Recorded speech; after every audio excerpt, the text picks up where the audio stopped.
अस्सलाम स्टूडेंट्स, प्याज fellowship session 2024 का लेक्चर नंबर 3 आज हम डिस्कस करेंगे। और हम अभी जो जनरल पोर्शन है उसको डिस्कस कर रहे हैं। और वो जनरल पोर्शन हमने इलेक्ट्रोस्टैटिक्स एंड फिजिक्स से स्टार्ट की है। लेकिन इसके साथ मैं आपको ये भी बात बता दूं कि जरूरी नहीं है कि अगर हम मैं जनरल पोर्शन की मैंने नाम ले लिया है तो जो 30 मार्क्स है, नहीं सॉरी 20 मार्क्स है, सिर्फ उसी की प्रिपरेशन करवा रहा हूँ। ये जरूरी बात नहीं है, क्योंकि ये जो हम चीजें कर रहे हैं, जैसे मैं आपको बार बार बताता रहता हूँ कि हम एक सिस्टमेटिक वे में हम चीजों को लेकर चल रहे हैं, ताकि सारा जो है ना आप सारे जो टेस्ट हैं, जैसे कि आपका लेक्चररशिप हो गया, अभी एफडी में जॉब आई है ईएसटी की, और अगर आपका टॉमिक में हो जाता है, एमफिल में हो जाता है, तो सभी टेस्ट की प्रेपरेशन आपकी एक जगह पर हो जाए। आपको हर टेस्ट के लिए अलग अलग से अकेडमी रखने की जरूरत पेश ना आए। बाकी अकेडमी इसी तरह करती हैं कि अगर वो प्याज फेलोशिप की करवा रही हैं तो वो तैयारी करने के बाद आप बाकी टेस्टों की तैयारी आपकी नहीं होगी।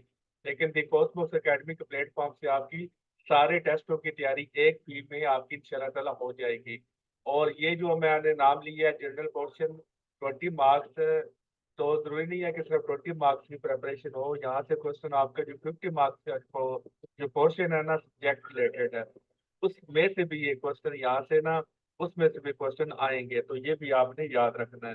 तो इंशाल्लाह ताला हम ना इस चीज़ों को अ, इस तरह ऑर्गेनाइज वे में लेके चलेंगे कि आपकी तैयारी बहुत अच्छी हो जाए। क्योंकि एक जगह पर रिस्ट्रिक्ट कर दिया ना, वो फिर अच्छी बात नहीं होती। कि अगर आपके अल्लाह ना करे प्याज फेलोशिप में आपकी अल्लाह ने रिजल्ट नहीं लिखा, तो वो वहाँ पर फिर आपकी जॉब नहीं हो सकती। तो फिर आपको वो परेशानी बन जाएगी कि अल्लाह ने मेरे प्याज फेलोशिप में मेरा रिजल्ट नहीं लिखा, तो अब मैं लेक्चरार के लिए मैंने तैयारी करनी है, अब मुझे नई से अकेडमी में वो रखनी होगी। तो इस टेंशन से आप आज़ाद हो जाएंगे। तो आज का मेरा सबसे पहले ये क्वेश्चन है, आपने पढ़ा है law of conservation of charges है। तो एक डेफिनेशन आप पढ़ती हैं कि charges can neither be created nor be destroyed. तो क्या ये स्टेटमेंट 100% ट्रू है? यस या नो में जवाब दें और रीजन भी बताएं। जो आप law of conservation of charges पढ़ती हैं कि charges can neither be created nor be destroyed but only be transferred from one body to another, क्या ये स्टेटमेंट 100% ट्रू है या नहीं है?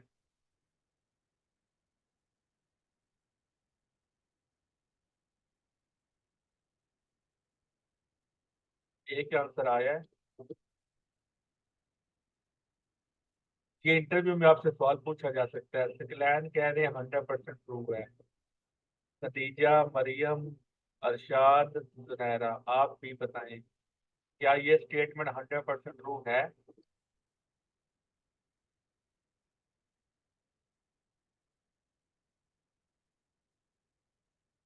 Charges can be produce by friction. नहीं जुनैरा, चार्जेस ट्रांसफर होते हैं, फ्रिक्शन से प्रोड्यूस नहीं होते हैं। बॉडी पे चार्ज आप क्रिएट कर सकती हैं। बॉडी पे चार्ज क्रिएट करना वो और बात है, चार्जेस प्रोड्यूस करना और बात है। चार्जेस प्रोड्यूस करने का मतलब है कि आपने इलेक्ट्रॉन प्रोटॉन न्यूट्रॉन को पैदा कर दिया। तो इलेक्ट्रॉन प्रोटॉन न्यूट्रॉन फ्रिक्शन से पैदा नहीं होते। और जब हम ये बोलते हैं ना कि हमने बॉडी पे चार्ज वो क्रिएट कर दिया, तो उसका ये मतलब होता है जो नेट चार्ज हमने कर दिया है, तो उसमें या तो हमने इलेक्ट्रॉन ट्रांसफर कर दी या निकाल दी है। ठीक है। बाकी रिस्पॉन्ड नहीं करना चाहते, चलो मैं आपको बता देता हूँ। ये एक रिएक्शन आपने पढ़ा है, अगर आपकी जहन में याद हो।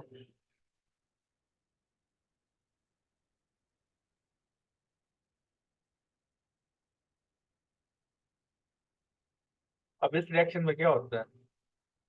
Electron plus positron. तो सकलैन आप मुझे बताएं, जब दो गामा रे फोटोन आपस में मिलते हैं, जिसको हम बोलते हैं पेयर प्रोडक्शन, तो क्या यहाँ पर इलेक्ट्रॉन पॉजिट्रॉन प्रोड्यूस हो रहे हैं कि नहीं हो रहे? तो आपने बोला है कि चार्जेस को प्रोड्यूस नहीं किया जा सकता, तो यहाँ पर तो इलेक्ट्रॉन प्रोड्यूस हो रहे हैं कि नहीं हो रहे? तो इसका मतलब है ये जो स्टेट में पढ़ती हैं law of conservation of charges की, कि charges can neither be created nor be destroyed but it can be transferred from one party to another. ये स्टेटमेंट आपने इंटरव्यू में बिल्कुल भी नहीं सुनानी, क्योंकि ये छोटे लेवल की डेफिनेशन है। बच्चों को समझाने के लिए ये डेफिनेशन हम ये वो मतलब पढ़ते हैं तो। लेकिन जब आपने इंटरव्यू में बैठा होना है तो वहां पर जाहिर है कि अगर आपसे law of conservation of charges की डेफिनेशन पूछ ले और आप ये डेफिनेशन सुना दें, तो आप जानते हैं कि इंटरव्यू में ऐसी वो बेसिक चीजें भी पूछ लेती हैं। तो जब आप ये डेफिनेशन सुनाएंगे तो उनको आपकी नॉलेज का अंदाजा हो जाएगा। तो वो आपको काउंटर के इस तरह करेंगे कि जी चार्जेस तो प्रोड्यूस हो सकती हैं और आप कह रहे हैं कि नहीं प्रोड्यूस हो सकते, तो फिर आप तो गलत डेफिनेशन सुना रही हैं। वहां पर फिर आप पजल हो जाएंगे, कंफ्यूज हो जाएंगे, और इससे आपका बड़ा बुरा इंप्रेशन जाएगा। और दूसरी बात ये है कि वो उनको वो अंदाजा भी हो जाएगा कि आपका जो नॉलेज है वो अच्छा नॉलेज नहीं है, क्योंकि आपने रिसर्च वगैरह नहीं की हुई। जो एडवांस लेवल की जो डेफिनेशन है वो ये डेफिनेशन है कि द टोटल चार्ज या net charge of an isolated system remains constant. ये डेफिनेशन एग्जैक्ट डेफिनेशन है जो ऑलवेज ट्रू होती है। तो अगर आप इंटरव्यू में सवाल पूछे तो आपने ये डेफिनेशन बनानी है, the total charge of an isolated system remains constant. Clear? Clear तो यस नो में बता दें, कोई सवाल है तो पूछ लें। काइंडली रिस्पॉन्ड करें ताकि मुझे भी पता हो कि आप लेक्चर सुन रहे हैं कि बस अभी बैठ चुके हैं।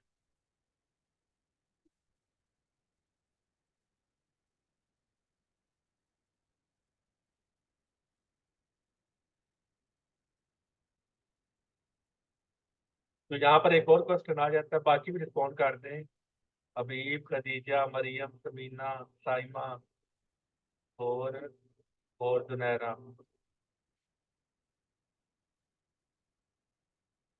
नेक्स्ट क्वेश्चन है आपसे, 8 × 10⁻⁻19 कूलम।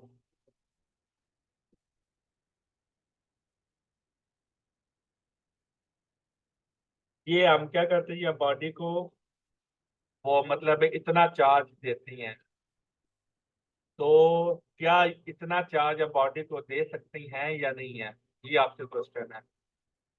आपसे सवाल पेपर में न्यूमेरिकल में ये आ सकता है, can a charge 8 × 10⁻⁻19 coulomb be given to a body? तो आगे ऑप्शन में होंगे yes, no, none of these, या इनकम्प्लीट इंफॉर्मेशन। इस तरह के ऑप्शन होंगे। तो अब आप मुझे बताएं कि क्या 8 × 10⁻⁻19 कूलम चार्ज बॉडी को ट्रांसफर किया जा सकता है या नहीं किया जा सकता? जल्दी से बताएं।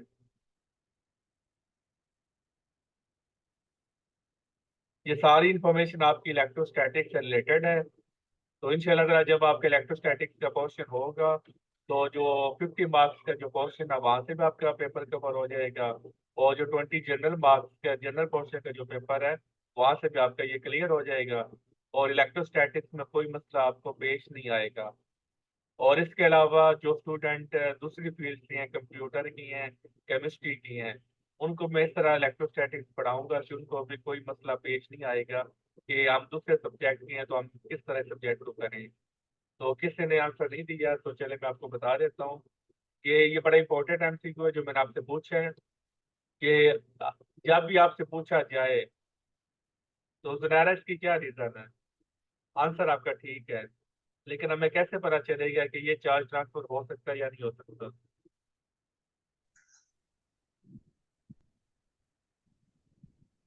मरियम का माइक ऑन होगा। सर ये इंटीग्रल मल्टीपल है। सर इंटीग्रल मल्टीपल है।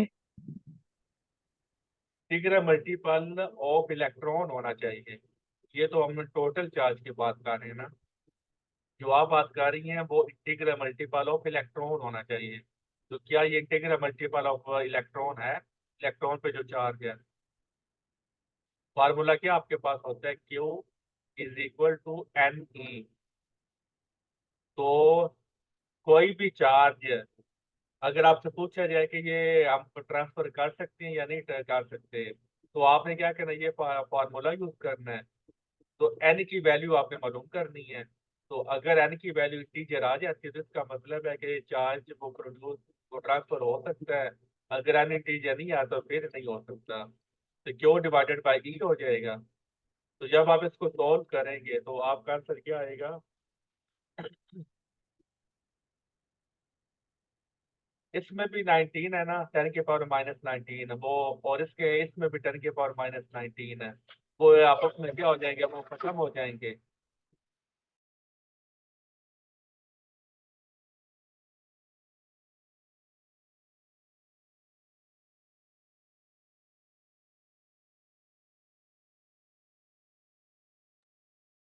तो ये 1.6 है ना, 1.6 इंटू 10⁻⁻19।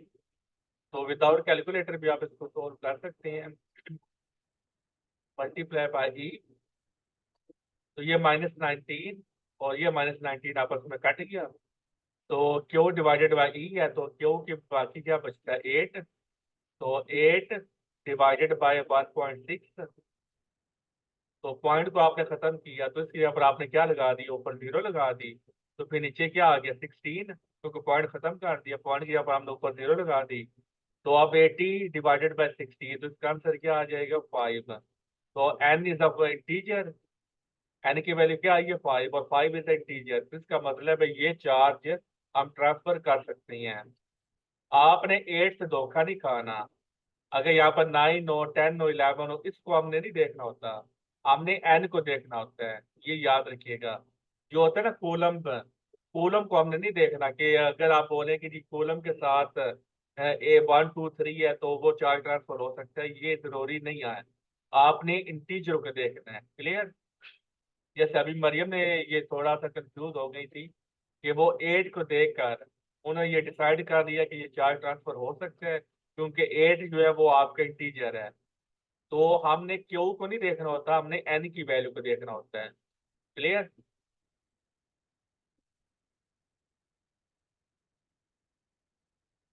मरियम, बाकी स्टूडेंट तो यस नो करने में भी वो आवाजार हैं, वो यस नो भी नहीं कर सकते। 2 सवाल हो गए। फिर है ना, जो आज हमने पढ़ना था, method of charging by conduction. तो यहाँ पे कोई प्रॉपर इंफॉर्मेशन नहीं दी हुई, तो इसलिए यहाँ इसको हम छोड़ देंगे। और जो नोट्स है ना, वहाँ पर मैं इसको आपको करवा दूंगा, ठीक है? क्योंकि यहाँ पर उन्हें बहुत ही कम इंफॉर्मेशन दी और बहुत इंपॉर्टेंट ये टॉपिक है। यहाँ से पेपर में MCQ आती हैं, तो इसलिए इसको हम छोड़ देते हैं।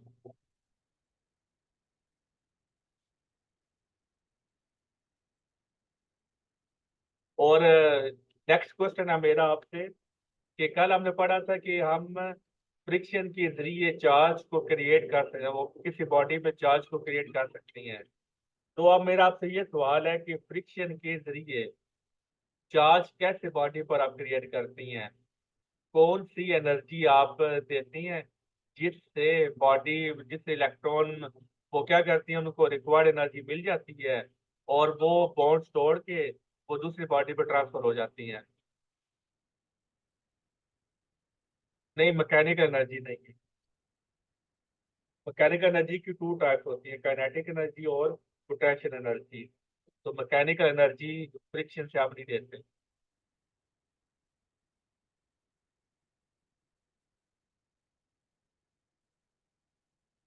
बाकी स्टूडेंट बता दें, फ्रिक्शन से आपने कौन सी एनर्जी दी जो इलेक्ट्रॉन्स लेकर वो दूसरी बॉडी पे ट्रांसफर हो गए? और याद रखिएगा, आउटर मोस्ट इलेक्ट्रॉन ही ट्रांसफर होती हैं, इनर इलेक्ट्रॉन्स कभी भी ट्रांसफर नहीं होते। कोई भी वो मटेरियल होता है उसके आउटर मोस्ट इलेक्ट्रॉन्स ही वो ट्रांसफर होती हैं। तो कई मारते हैं। टाइमा, आयोनाइजेशन एनर्जी, वो तो ज़ाहिर है, वो मतलब इसका ये होता है ना कि आयोनाइज करने के लिए रिक्वायर्ड एनर्जी, उसको हम बोलते हैं आयोनाइजेशन एनर्जी। तो कौन सी एनर्जी आपने दी है कि जिस एनर्जी को हम आयोनाइजेशन एनर्जी बोलेंगे इस केस में? फ्रिक्शन के जरिए याद रखिए आप हीट एनर्जी देती हैं। तो फ्रिक्शन के जरिए आपने क्या किया, आपने थर्मल एनर्जी दी। उस थर्मल एनर्जी को जो आउटर मोस्ट इलेक्ट्रॉन्स उन्होंने वो गेन किया, और वो एक्साइटेड हो गए, और उन्होंने जो बॉडी है, एक बॉडी को छोड़ कर दूसरी बॉडी में ट्रांसफर हो गया। तो इसका आंसर क्या है? Thermal energy. क्लियर? फ्रिक्शन से हीट प्रोड्यूस होती है ना, तो यानी कि थर्मल एनर्जी यहाँ पर आती है फ्रिक्शन के केस में।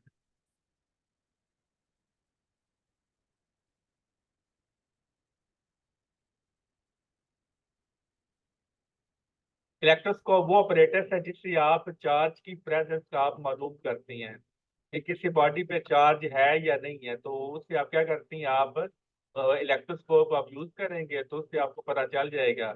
It is the date operators with which the presence of electric charge on a body is detected. जिससे आप क्या करती है, प्रेजेंस मालूम करती हैं। तो देखिए यहाँ पर सोने की दो पत्रियां होती हैं, और इन पत्रियों पर वो आपने चार्ज उनको दिया होता है, या यहाँ पर पॉजिटिव चार्ज होता है या यहाँ पर नेगेटिव चार्ज होता है। तो सबसे पहले आपने क्या करना है, आपने इलेक्ट्रोस्कोप को चार्ज करना है। तो आपने इलेक्ट्रोस्कोप को चार्ज किया, the separation gives the rough idea. तो जैसे ही आप चार्ज बॉडी को लेकर आएंगे, तो जो चार्ज इलेक्ट्रोस्कोप पे होगा, अगर वही चार्ज बॉडी पर है, तो फिर क्या हो जाएगा, फिर ये सोने की पत्रियां फैल जाएंगी।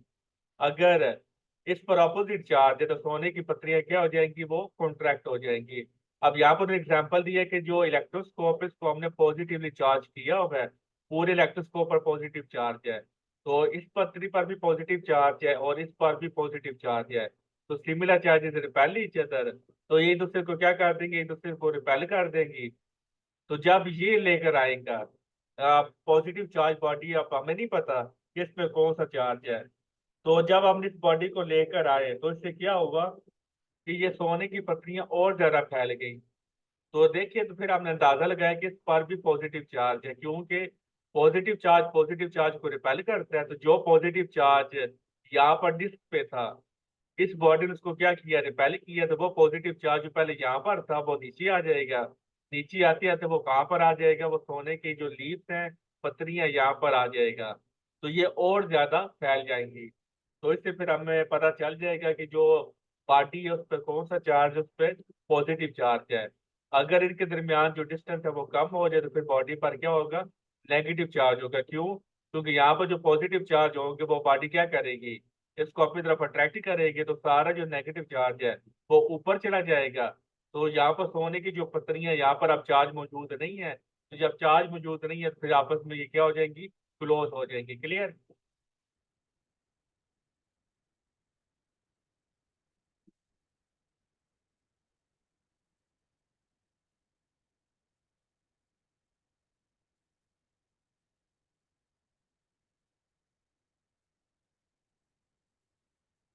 ये पेपर में एमसीक्यू आ सकता है कि चार्ज, और इंटरव्यू में भी आपसे सवाल ये पूछा गया है कि चार्ज की मौजूदगी का हमें पता कैसे चलता है, बाय यूजिंग इलेक्ट्रोस्कोप। या ये सवाल आ सकता है कि इलेक्ट्रोस्कोप का काम क्या होता है, चार्ज की आइडेंटिफिकेशन करना, प्रेजेंस का पता लगाना। फिर नेक्स्ट हमारे पास आ जाता है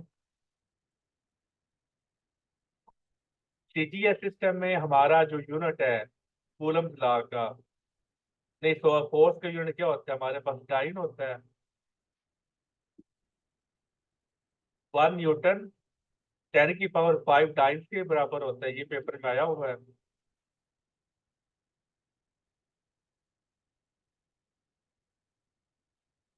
तो मेरा आपसे नेक्स्ट सवाल है, यहाँ पर उसने कॉलम स्टार्ट कर दी, हेडिंग नहीं दी हुई। ये थोड़ा सा ना उसकी वो कंपोजिंग में मसला है। तो नेक्स्ट उसने कॉलम स्टार्ट कर दी है। तो आप जानते हैं कि कॉलम स्टेशनरी पॉइंट चार्जेस के लिए एप्लीकेबल होता है। तो हमने पहले लेक्चर में ही हमने ये बता दिया था कि पॉइंट चार्जेस क्या होती हैं।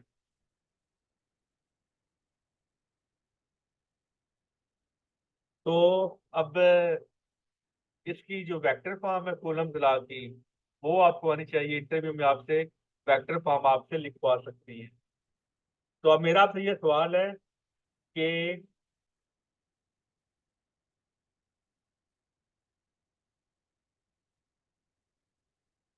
Electric field, sorry, electric force in a medium कितनी होगी, फार्मूला बताएं। फिलहाल राव आप पैनल एक्टिव देख लीजिएगा तो आपको आइडिया हो जाएगा। पॉइंट चार्ज जो होते हैं वो बड़े भी, और इस पे ना हमारा रिकॉर्ड लेक्चर रिकॉर्ड होगा, वो आपको सेंड कर दूंगा। तो बताएं electric force in a medium कितनी होगी, फार्मूला बताएं। वॉइस में भी आप बता सकते हैं।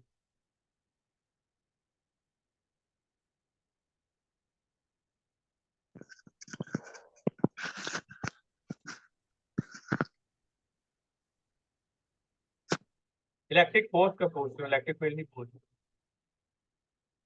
Electric force in a medium कितनी होगी। चले इसको फिर वो रहने दें, आप ये बता दें परमिटिविटी ऑफ द मीडियम, इसकी सिंपल बता दें।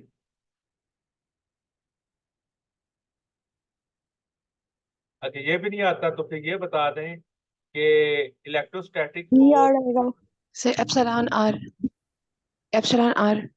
वो तो रिलेटिव मीडियम हो गया ना। हाँ, चलिए ठीक है, रिलेटिव परमिटिविटी होगी। तो देखिए, जो अगर आपसे ये सवाल को करूं कि electric force in absolute in air वो कितनी होगी।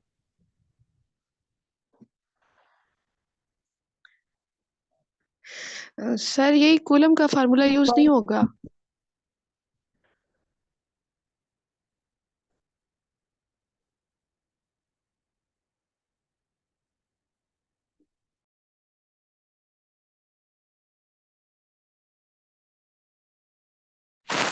फ्री स्पेस में तो 1 होगी।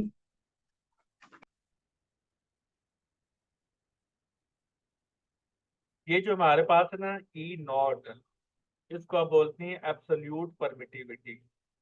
और सिंपल जो ई होता है उसको आप बोलती हैं परमिटिविटी ऑफ द मीडियम। तो ये जो ई नॉट है इसको आप क्या बोलते हैं, absolute permittivity of air of free space. तो ये भी पेपर में आपसे ये एमसीक्यू या इंटरव्यू में आ सकता है। फ्री स्पेस क्या होता है।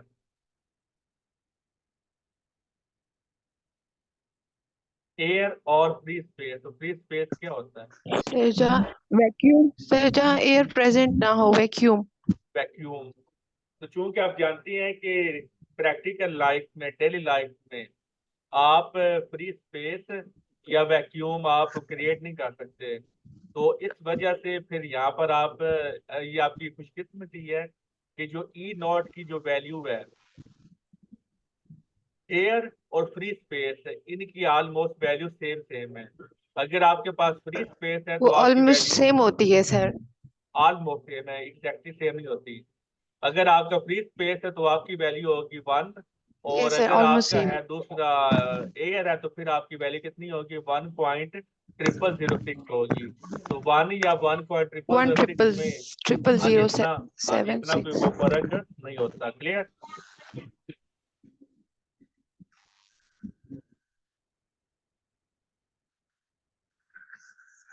Yes sir, clear.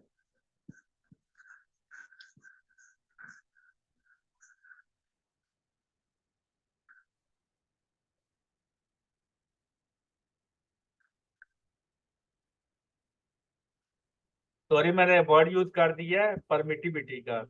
परमिटिविटी की वैल्यू 1 नहीं होती बल्कि के की वैल्यू 1 होती है।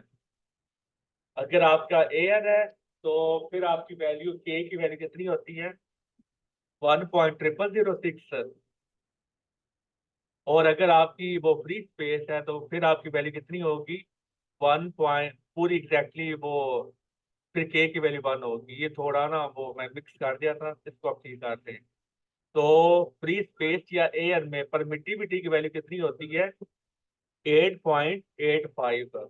तो यूनिट भी आपको याद होने चाहिए, ऐसे सिस्टम में भी याद होने चाहिए और दूसरे सिस्टम में भी आपको याद होने चाहिए। इनके डायमेंशनल फार्मूला भी आपको आना चाहिए। ये सारे बहुत इंपॉर्टेंट एमसीक्यू हैं।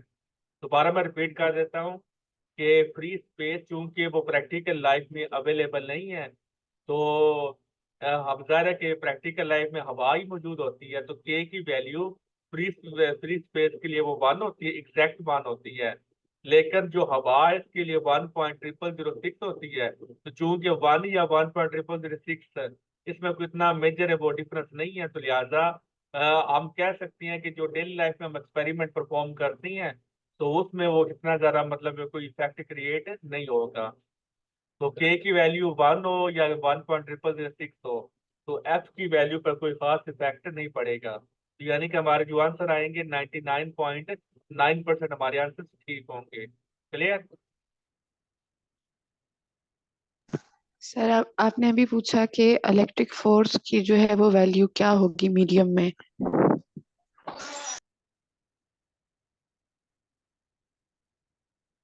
वो फार्मूला मैंने पूछा था। सर तो ये कूलम वाला फार्मूला यूज करेंगे। हाँ जी, ये फार्मूला यूज करें। तो ये तो अभी ये वो सिग्निफिकेंस वो पूछ रहे थे बिलाल राव। तो यहाँ पर हमें इसका इलेक्ट्रिक फील्ड की वैल्यू मालूम करने के लिए इस्तेमाल करती हैं। दो चार्जेस के दरमियान इलेक्ट्रोस्टैटिक फोर्स के वो रिपल्शन या अट्रैक्शन, ये सारा कुछ हम कूलम्ब लॉ को यूज करके ही इस्तेमाल करते हैं।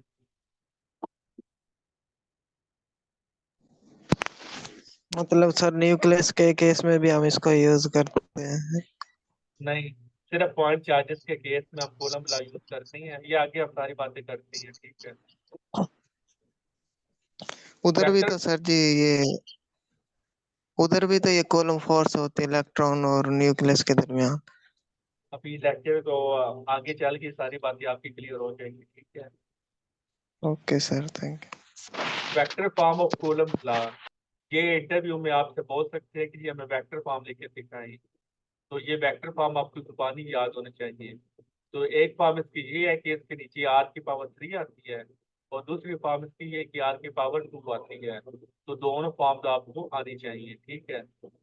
जब r⁻³ है तो यहाँ पर आपने वेक्टर फॉर्म यूज करनी है पोजीशन वेक्टर की, और जब r⁻² है तो यहाँ पे आपने पोजीशन वेक्टर आपने उसका यूनिट वेक्टर आपने यूज करना पोजीशन में।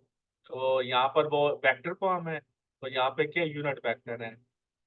तो ये दोनों फॉर्म्स आपको याद होनी चाहिए, क्योंकि इंटरव्यू में आपसे ये लिखवा सकते हैं और पेपर में भी आपसे आ सकता है। और एक और इम्पोर्टेंट बात कि कूलम फोर्स हमारी सेंट्रल फोर्स होती है।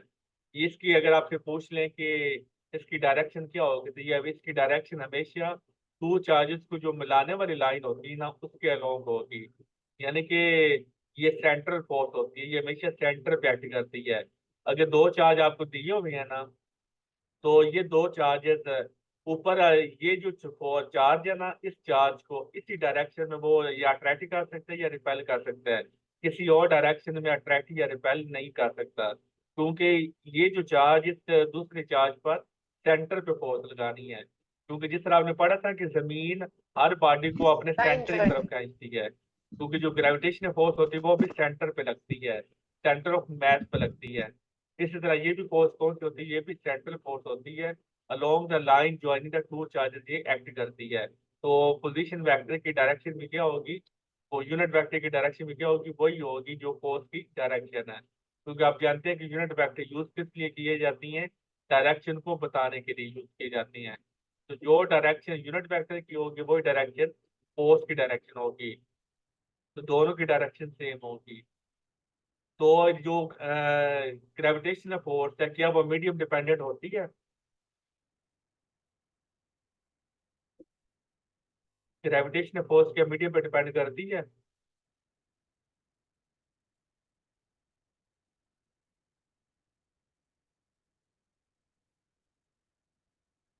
ग्रेविटेशनल फोर्स मीडियम पे डिपेंड नहीं करती, वो मीडियम इंडिपेंडेंट फोर्स होती है। लेकिन जो कूलम फोर्स है ये मीडियम पे डिपेंड करती है।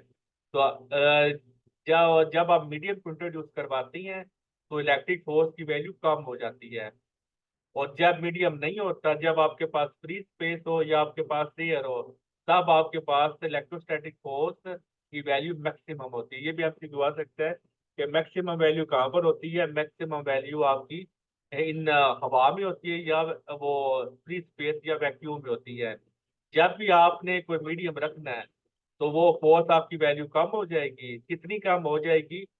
एफ एयर डिवाइडेड बाय के। तो के फैक्टर जो है ना, इतनी वैल्यूज की कम हो जाएगी। ये न्यूमेरिकल में आ सकता है। एफ मीडियम, ये बहुत इंपॉर्टेंट फार्मूला है कि ए एफ एयर की वैल्यू कितनी है, formula 1/4 pi epsilon naught Q1 Q2 divided by R square, और डिनोमिनेटर में आपने ये के वो यहाँ पर आ गया। तो यानी कि हम देख रहे हैं कि ये जो के है, क्योंकि इसकी वैल्यू ग्रेटर देन 1 होती है, तो यानी कि जितनी के की वैल्यू बड़ी होगी उतना इसका आंसर वो बड़ा आएगा या छोटा आएगा, बताएं। क्योंकि के की वैल्यू हवा या फ्री स्पेस के लिए के अलावा बाकी जितने मटेरियल हैं उन सब के लिए के की वैल्यू ग्रेटर देन 1 होती है। तो जब ग्रेटर देन 1 होगी मतलब इसकी वैल्यू 2 हो सकती है, 5 हो सकती है, 50 हो सकती है, 40 हो सकती है। तो आप बताएं कि जो एफ की वैल्यू वो कम होगी या ज्यादा होगी।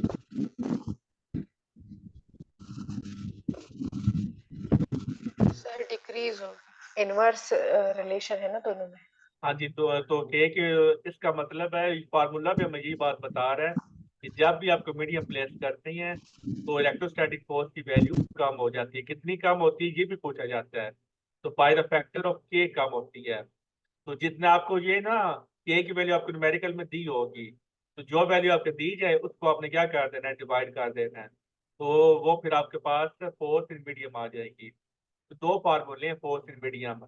पहले न्यूमेरिकल में आपको फोर्स इन एयर आपको खुद ही दे देंगे, वो आपको तो बता देगा कि जब हमारे पास हवा थी या फ्री स्पेस था तो तब इलेक्ट्रोस्टैटिक फोर्स की वैल्यू है for example 10 coulomb, sorry 10 Newton.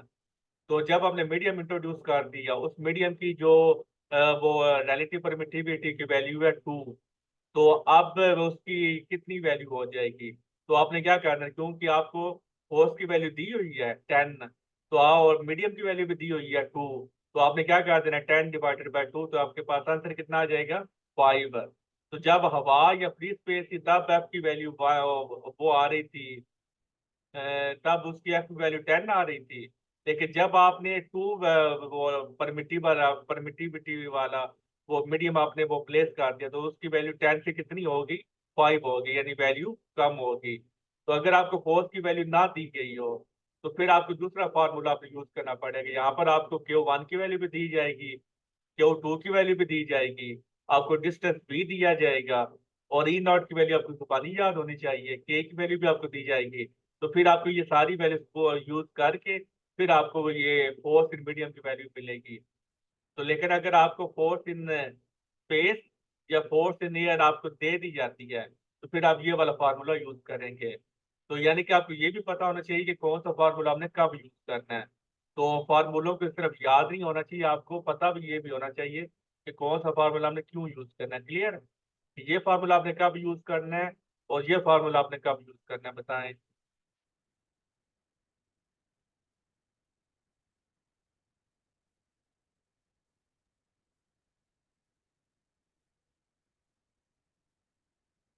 बता दें।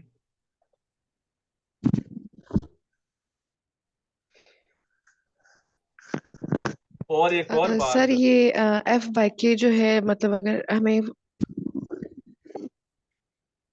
जी सर, पूछे मरियम। नहीं सर, नहीं कुछ नहीं पूछ रही, वो बता रही थी कि कौन सा फार्मूला किस सिचुएशन में यूज करना है। दोनों फार्मूले मीडियम के लिए ही हैं। ये फार्मूला भी मीडियम की मौजूदगी में है, ये फार्मूला भी मीडियम की मौजूदगी में, लेकिन फर्क क्या है कि न्यूमेरिकल में आपको वो दोनों में फर्क होगा, जी यहाँ जी, पर सिर्फ। समझ आ हाँ जी। गई। और आज के जो लेक्चर की लास्ट बात ये है कि ई आर को हम बोलते हैं रियलिटी परमिटिविटी, और ई जो है इसको बोलते हैं परमिटिविटी ऑफ द मीडियम, तो दोनों में फर्क है, इसको भी आपने याद रखना है। ई आर है रियलिटी परमिटिविटी और ई हमारे पास परमिटिविटी। परमिटिविटी का यूनिट है लेकिन ई आर का यूनिट नहीं होता। जिस तरह ना एब्सोल्यूट परमिटिविटी इसका यूनिट होता है, इसी तरह परमिटिविटी ऑफ द मीडियम का भी यूनिट है, लेकिन ई आर इसका यूनिट नहीं होता। तो अभी किसी स्टूडेंट ने बताया था कि उसको आप करेक्ट कर लें कि ई आर क्या होता है, रिलेटिव परमिटिविटी इसका यूनिट नहीं होता, लेकिन ई और ई नॉट इसे दोनों के यूनिट होते हैं। और ई नॉट को आप एब्सोल्यूट परमिटिविटी बोलती हैं और ई को बोलती हैं परमिटिविटी ऑफ द मीडियम, और ई आर बोलते हैं relative permittivity of the medium. तो तीन चीजें हैं, दो चीजें नहीं हैं। तो कल फिर हम यहाँ से अपने लेक्चर को स्टार्ट करेंगे। सर नेक्स्ट क्लास तो नहीं होगी ना? नहीं, आप नेक्स्ट क्लास पेडागोजी की होगी 10 बजे। ठीक है। फिलहाल रहो पेड नो ग्रुप में, ये आपको सारा कुछ अवेलेबल है।